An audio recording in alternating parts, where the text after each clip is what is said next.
Welcome to the Deep Dive.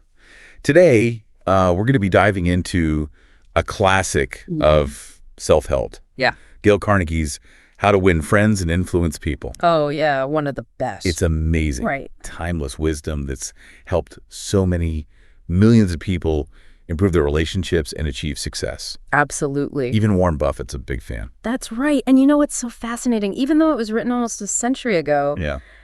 Carnegie's principles are just incredibly relevant today. Totally. You know, in a world that's more connected than ever, Right. understanding human interaction is just so critical. It's more important than ever, I think. Absolutely. Okay, so let's jump right in. Right away, Yeah.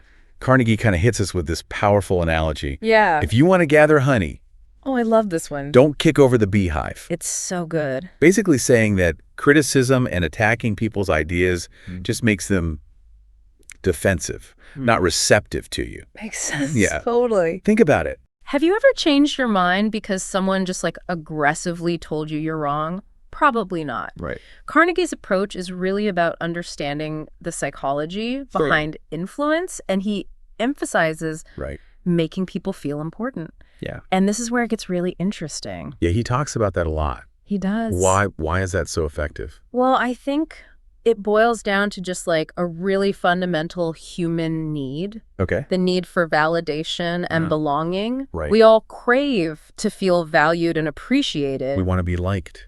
Exactly. And when you make someone feel important, you're tapping into that desire, Okay. and it opens them up Yeah. to connecting with you. So it's not about manipulation then. Yeah. It's about understanding a basic human need. Yeah, precisely. It's about shifting your focus from yourself to the other person. Yeah. Carnegie actually uses a fishing analogy. I love his analogy. He's great with them. Yeah. He says, What is it?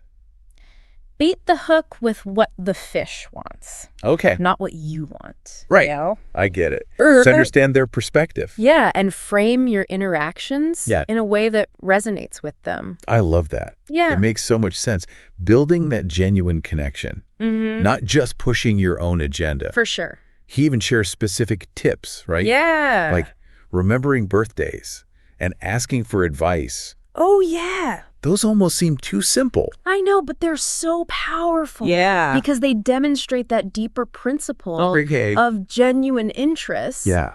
You know, it shows the other person Like you care. that you value them Yeah. and care about their lives. Yeah. Remember that salesman anecdote from the book? Oh, yeah. The one who's so focused on his sales pitch Totally. that he didn't even learn anything about his client. Yeah. What a great example of how Yeah. focusing on your own goals can hinder you Right. from actually achieving them. Yeah. It wasn't until he shifted his approach, Yeah. started asking genuine questions, getting to know the client's interests. Then he found success. Exactly. It's like building that rapport is more effective than any high pressure Totally. sales tactic. Absolutely. And it reminds me of another point that Carnegie makes that I think often gets overlooked. Okay, what's that? It's the importance of a genuine smile. Okay, but isn't that kind of superficial though?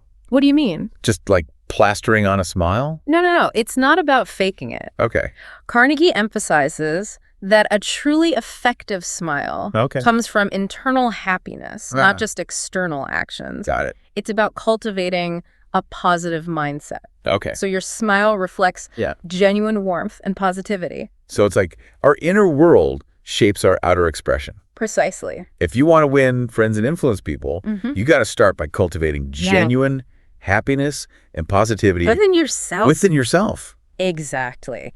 That leads us to another key takeaway. Okay. Remembering and using people's names. Oh, yeah. Carnegie tells this incredible story about Jim Farley, the Postmaster General, who could remember 50,000 names. Wow. His secret. What was it? He made a point of learning details about each person he met. Okay. Their family, their profession, their interests. Yeah. And created a mental image to connect those details with their name. That's dedication. It is. But I can see how that would make people feel valued. Absolutely. Like you're saying, you matter to me. Exactly. And this principle ties directly into Carnegie's advice on conversation. Okay. Instead of trying to dominate the conversation, Right. he encourages us to focus on the other person's interests. Be a good listener. Yes. Let them share their expertise and passions. Exactly. Exactly. And he even gives us some tips on how to diffuse heated conversations. Oh, interesting. Instead of interrupting or trying to win an argument,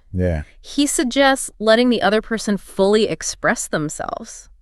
That seems kind of counterintuitive. It does. But I can see how that would de-escalate things. Yeah. When someone feels heard, Yeah. they're more likely to be receptive to your perspective. Absolutely. Okay. This reminds me of a story about Teddy Roosevelt. Oh, yeah. You remember? Staying up late, researching his dinner guests' interests. Yeah. So he could engage them in meaningful conversation. About things they cared about. Exactly. It wasn't about showing off. Right. It was deliberate. Yeah. A deliberate effort to connect with them. To show interest. On a deeper level. Yeah. To make them feel valued. And this is what's so interesting. Yeah. It highlights a challenge for all of us. Right. How can we apply this in our everyday lives? It's so easy to get caught up in our own lives and forget to really see the people around us. It's true. It's a call to action. Yeah. Can you find something to honestly admire about the people you meet? Even just in those brief encounters. Even in those brief encounters. Their sense of humor. Yeah. Their work ethic. Their unique perspective. Their unique perspective. It's about shifting that focus away from ourselves and looking for the good in other people. Exactly. And it all comes back to that core human desire. That need to feel important. To feel important and appreciated. Right. When you make someone feel seen and valued, you create a really powerful connection. Totally. But what happens when you disagree? Oh, yeah. That's where things can get tricky. Right. Carnegie has some strong opinions about arguments. He says even if you win an argument, you might lose something more valuable. What's that? The relationship. Because nobody likes to be proven wrong. It's true. He even says 99 times out of 100 arguments end with each person more convinced that they're right than they were before. So are you saying instead of winning every argument, Yeah. we should try to find common ground? Exactly. Carnegie argues that arguments rarely change minds. Okay. And they often create resentment. Right. You can win the battle, but lose the war.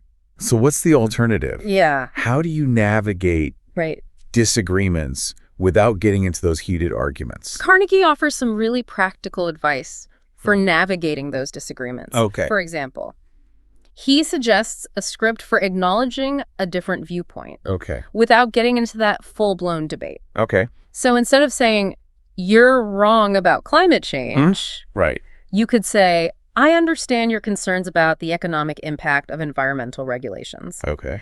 I've also read reports highlighting the potential long-term costs of inaction. Okay. How do you think we can balance these competing priorities? That's a great example. Yeah.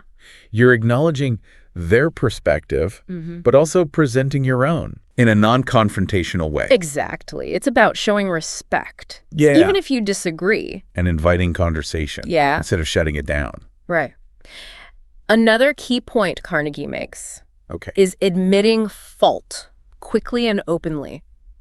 Wait, why would you want to do that? I know it seems counterintuitive. Right. But it's a brilliant strategy. Okay. Because when you readily admit your mistakes, it disarms the other person. Okay. Takes the wind out of their sails. Okay. Makes them more receptive to your perspective. So you're not looking weak. You're actually disarming them. Exactly. He tells this great anecdote about Elbert Hubbard.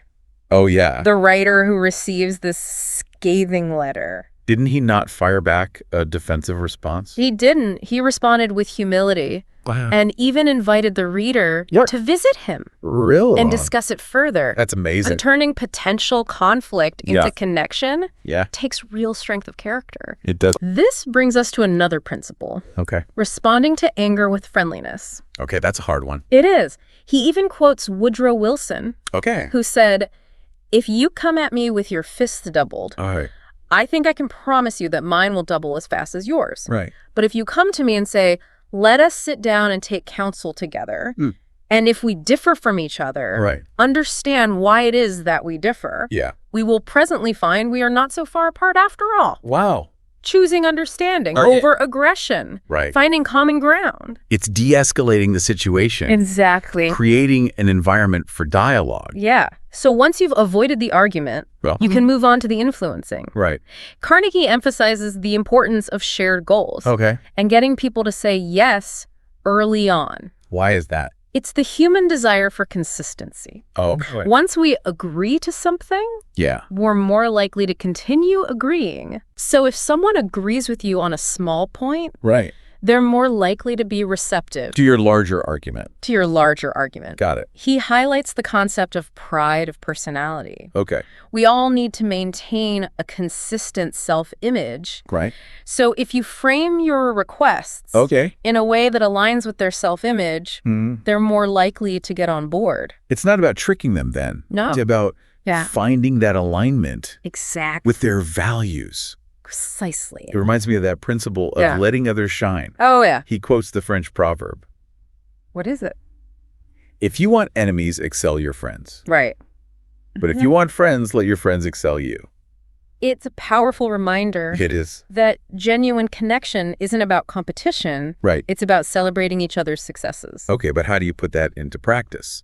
Yeah, it's easy to want to share your accomplishments. Right. He offers some great examples, like asking questions, letting others share their expertise, being genuinely interested. Right. He even suggests letting others take credit for ideas, which can be tough. It is. But if you give someone ownership, they're going to be more invested. Yeah. It's about shifting from ego to collaboration, which ultimately helps you achieve your goals as well.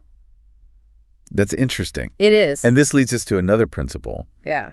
Understanding, not judging. Yeah. He's saying we need to try to understand the reasons behind people's actions. Understand the why instead of jumping to conclusions. Recognize that everybody is shaped by their unique experiences. Absolutely. Their beliefs and their perspectives. And he breaks it down how temperament, environment, past experiences all shape who we are. It's like that quote. What is it? By J.P. Morgan. Oh, yeah. People usually have two reasons for doing something. One that sounds good and a real one.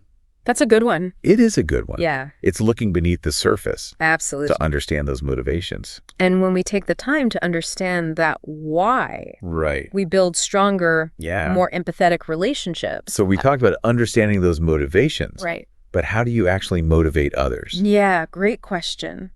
Carnegie highlights the importance of making ideas vivid and interesting. Okay. He tells this great story about Charles Schwab motivating a group of mill workers by turning their production goals into a friendly competition. Oh, yeah, I remember that story. Yeah. He just wrote the day shift's output. Yes. On the factory floor. With chalk. And then the night shift came in. Right. Saw it. And their competitive spirit just kicked in. It's so simple, but so effective. Right. Yeah. It's about capturing people's imaginations. It's not just setting goals. No. It's presenting them in a way that inspires people. Exactly. To take action. He also believes in the power of challenges and healthy competition to motivate people. Right. But he distinguishes this from destructive conflict. Okay. It's not about pitting people against each other. Right. It's about channeling that competitive spirit. In a healthy way. In a way that benefits everyone. Let's talk about criticism. Ooh, yeah. One of the most sensitive topics in any relationship. For sure.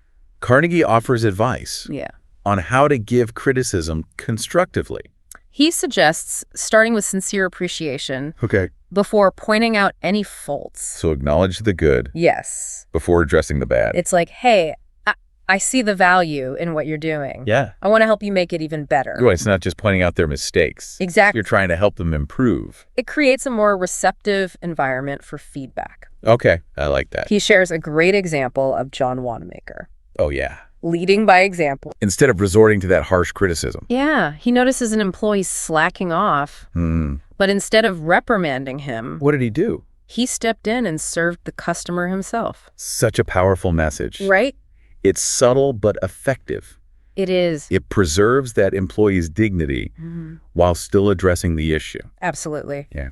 He also talks about indirect criticism. Okay. And asking questions instead of giving orders. Right. It's about empowering people. Yes. To find their own solutions. To take initiative. Makes them feel more valued. Exactly. There's a great story in the book about General Electric. Oh, yeah. Tell me about that. They had this department head Okay. who wasn't a good fit for his role, but instead of demoting him, they created a new position that played to his strengths. Wow. So they turned it into a win-win. Exactly. They recognized his value while still addressing the performance issue. Okay.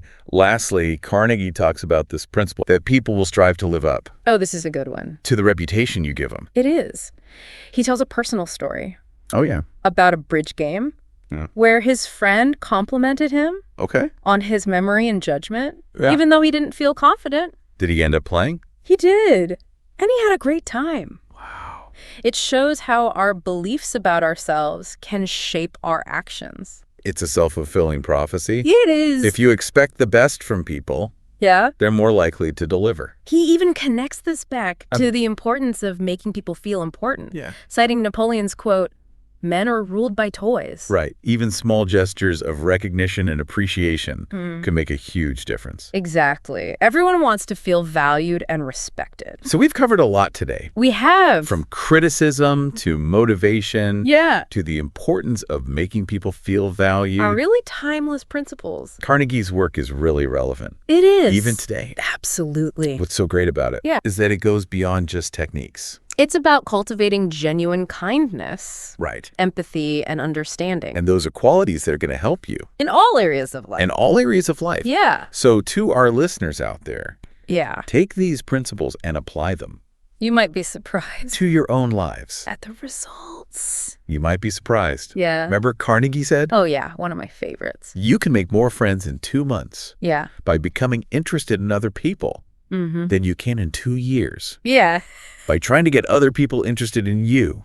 I love that one. I love that quote. So good. So good. That kind of sums it all up. It really does. Yeah. That's all for our deep dive into how to win friends and influence people. Hope you enjoyed it. We hope you enjoyed it. Yeah. We'll see you next time.